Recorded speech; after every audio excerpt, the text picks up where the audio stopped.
Hi everyone. I want to present a new video from Run Horse Sports, and today we're going to talk about the Kentucky Derby, and it's one of my most exciting times of the year, and it's the big race, and it's coming up. It's the longest running sports event in the U.S.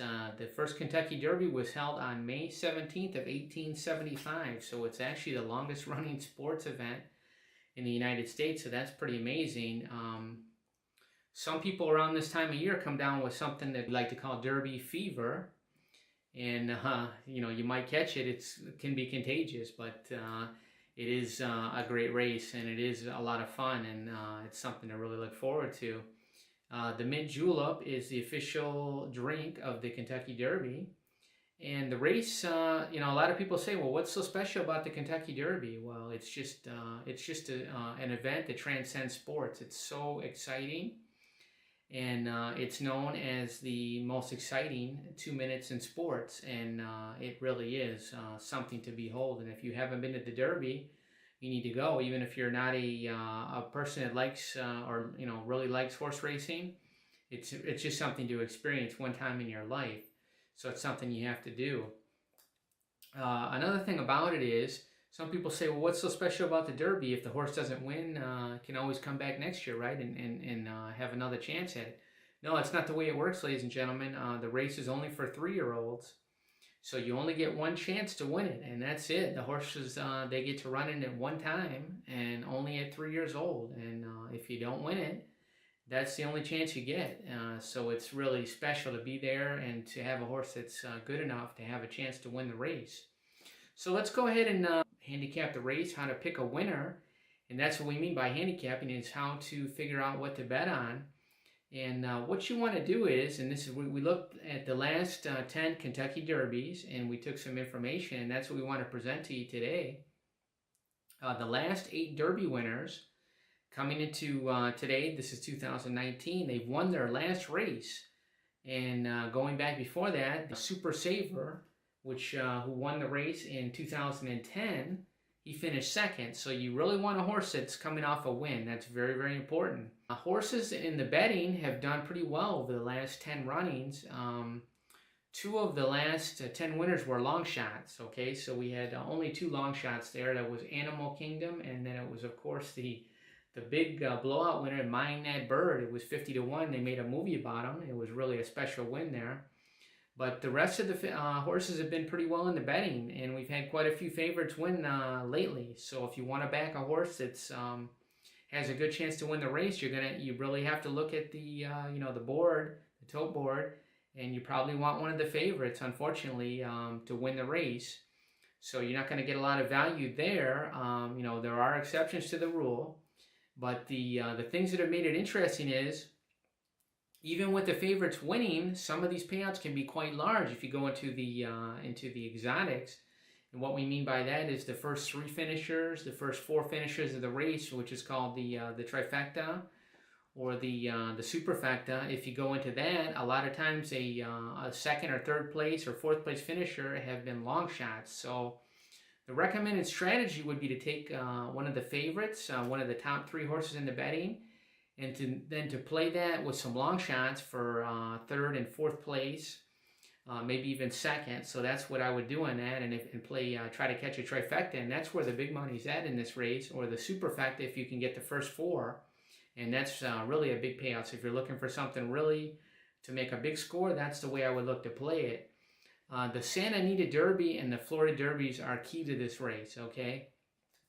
They're very, very important. Okay, most of the winners of the last 10 years have come out of these races. So let's look at the last few winners. Justify, who was a Triple Crown winner, which was a fantastic horse. He won the Santa Anita Derby. Always Dreaming, the year before that, that was 2017, came out winning the Florida Derby on his way to the Kentucky Derby. And Nyquist, the year before, won the Florida Derby. American Pharaoh, another Triple Crown winner. He was an exception to the rule here. He came out of the Arkansas Derby. He was a winner. California Chrome, another great horse. He came out, aptly named, coming from California. He was a Santa Anita Derby winner. And then Orb was the Florida Derby winner, and that was in 2013. So you get the idea here, ladies and gentlemen. You want a horse that's come out of either the Florida Derby or the Santa Anita Derby, and you want the winner. So that's what you want to look for, and those are the horses that really have an excellent chance right there. So if you just want something quick to look at, that's something definitely that's very important.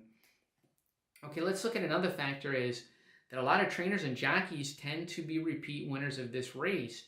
So over the last 10 years, we're going to look at some trainers here. You might have heard about this trainer. He's one of the best known. His name is Bob Baffert. He's got 2 wins in the last 10 runnings.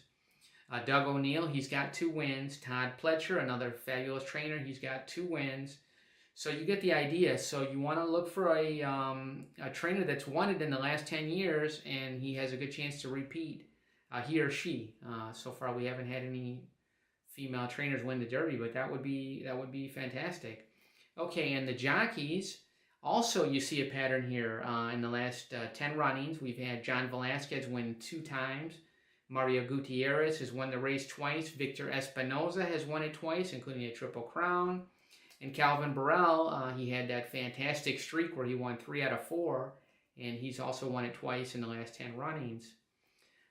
The rail post, okay, let's take a look at this. The rail post, so the number 1 position has been the worst position to be in over the last 10 runnings.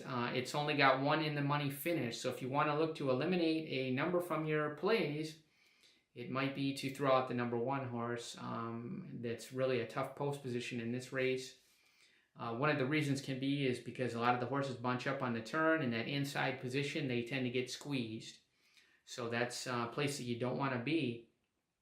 Remember that the experts on TV that you're going to be watching, they're usually wrong about their selections. So don't be afraid to go against them. So that's a tip I want to give you. If you do like a horse, stick with it. And if you want to throw a long shot in there that they don't like, I would definitely go for it, because like I said, those long shots do fill the second, third, and fourth spots a lot of times. So that's where the money's at, in our opinion. So if you're looking for a horse this year, this is 2019 running. But again, these tips will apply in the future. So if you are watching this video in the future, you can use these tips or this information as well. The horse that ticks all the boxes this year is Roadster, and Roadster ticks the boxes because he's trained by Bob Baffert. He won the Santa Anita Derby, but there's only one problem. He would have ticked another box if Mike Smith had stayed aboard. Mike Smith won the Santa Anita Derby with Roadster. Mike Smith is hopping off to ride a horse called Omaha Beach, and that horse won the Arkansas Derby, which is another prep that's been useful. Not as useful as the Santa Anita Derby over the last 10 runnings, but has produced a winner. So, that's a little bit of a conundrum there. But, if you're looking for one horse, we could recommend to use in your tickets would be Roadster. I would not leave that horse out. And you might get a better price now because Mike Smith is hopping off, and he said it was a very, very tough decision to make. So I believe the horse is still live, and Florent Giroux is picking up the mount, and he's also a very capable jockey and very informed right now. So hope you enjoyed this video from Run Horse Sports about the Kentucky Derby, the Run for the Roses, and I hope you enjoy it. And it's always on the first Saturday in May. And if you're looking for more information, you can visit our website at runhorse.com, and we do have some free Derby picks and Kentucky Oaks picks every year on our website. So please head over there and take a look. And if you enjoyed this video, please like and subscribe to our channel, Run Horse Sports. Thank you so much, and best of luck in the Kentucky Derby.